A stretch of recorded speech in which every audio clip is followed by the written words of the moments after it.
Well, such pledge by Trump has the potential to change the economic policy of the Asia-Pacific, which is all the more reason why trade liberalization took front and center during the APEC summit this year. Our Connie Kim sat down with the Executive Director of the APEC Secretariat in Lima. Thank you, Dr. Bollard, Executive Director of the APEC Secretariat, for sitting down with us today. Now, this year's APEC summit comes amid global concerns of U.S.-led protectionism, and of course, trade liberalization was a big hot topic here. Do you believe the summit served as an opportunity for leaders to respond to such concerns?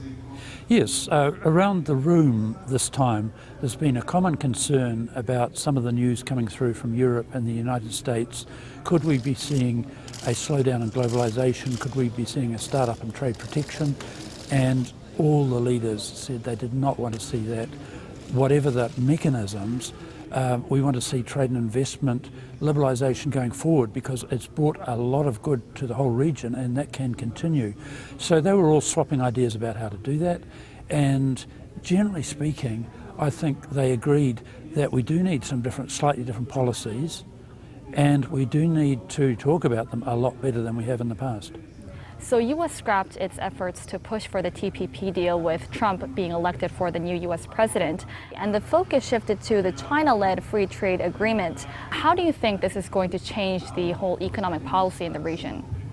Well, focus changed to China and U.S. free trade area, Asia and the Pacific.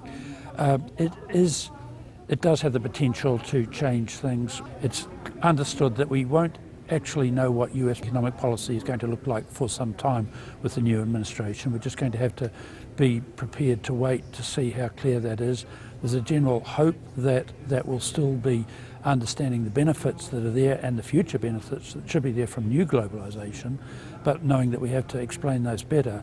So we still see APEC as being important. Maybe it's more important than ever, because if those formal trade agreements like TTP don't go ahead, then APEC, with its voluntary, consensus, incremental, everybody has to agree, slower but better way of checking out new ideas, that could be much more important than in the past. And last but not least, APEC members had set a goal of free and open trade and investment by 2020. Are we on the right track, and what more efforts do you think need to be made? Yeah, we're on the right track, but actually we're not quite as far along that track as we would like to be. We've just done a midterm review of that. We've still got a little way to go. Some areas really good progress, things like structural reform and some of those changes.